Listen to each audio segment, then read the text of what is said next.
Hey, what's up everybody? It's Meredith with Svelte Training and I have an awesome pineapple smoothie for you today. It's gonna be super simple, super quick, and delicious for any time of day. I love it in the morning, but let's get into all the ingredients. I'm gonna show you guys how to do it.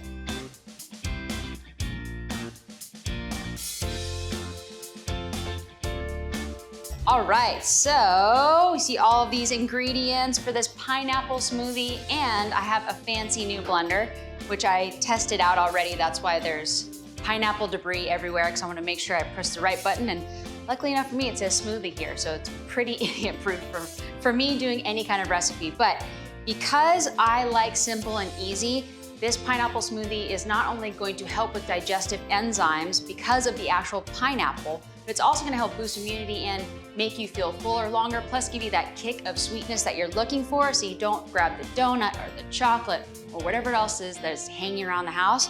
You can make this, be full, and be ready to rock. And yeah, it's super simple, so let's get into it. First thing we're gonna do is, this is my cheat sheet. I'm not memorizing things because it's too difficult. I don't expect you guys to either. So we have 1.5 cups of almond milk. I like unsweetened vanilla. I always use unsweetened vanilla because it gives it that little bit of extra smoothness. You can also use cashew milk. You can use, there's a mix of cashew and almond milk. There's coconut milk. There's a lot of different things you can do. So putting that in, that's 1. And then we're gonna fudge it on the half, and hopefully it's just enough. But kind of nice thing about this is you can't really mess it up. Put things in. It's if you like almond milk, maybe put a little bit more. If you don't put that much in. And this is actually gonna make it a lot more liquidy. So if you are using bananas, which you need a full banana, you've got a regular banana, you've got a frozen banana. If you use a frozen banana, it'll make it thicker, like more of like an ice cream, like a shake. Then if you use regular banana, it's just gonna be a little bit thinner. It just depends on what you like. And if it is frozen and you put the whole frozen banana in, it might get a little crazy in your blender. So just keep that in mind because it's gonna get stuck on the top. So if you're gonna freeze it, peel it, cut it into pieces, throw it in the freezer overnight, then you can use it in the actual smoothie. Then you're going 2 cups of pineapple, fresh pineapple. You can also use frozen pineapple because it's likely in season, all season, right? In all the seasons because it's frozen.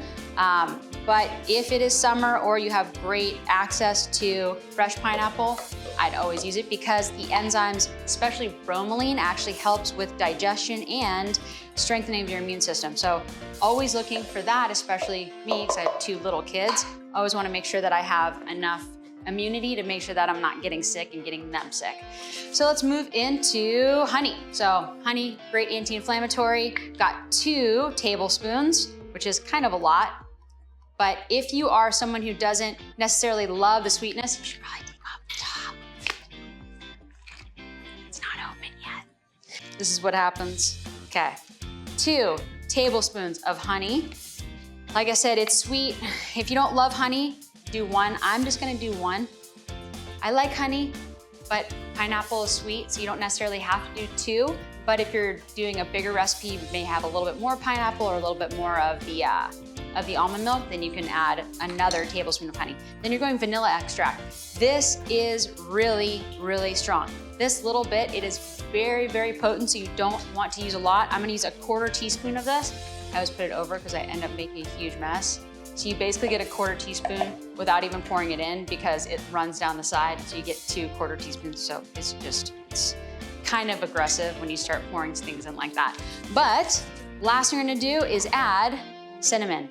One of the best anti-inflammatory properties of cinnamon is making sure that it's not only pulling down free radical damage, but also helping to bring down your blood sugar level. So I'm not even gonna measure it. Let's just go 1, 2, it's probably about, I don't know, a teaspoon, I would say, maybe a little bit more.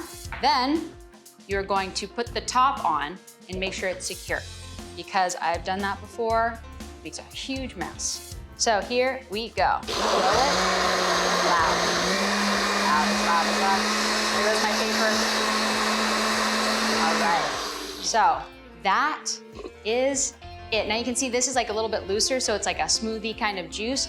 If you use frozen pineapple and a frozen banana, it's gonna be much more like an ice cream almost. So that is a simple, easy recipe that you can use anytime, and it's really, I mean, there's not a lot of ingredients and you can get them frozen, so it's not like everything has to be in season. So for more recipes just like this and how you can use these to not only boost your natural metabolism, but also feel good about what you're doing and have it taste good, go ahead and check out all the other recipes and all of our workouts. Make sure you're actually moving your body on a daily basis.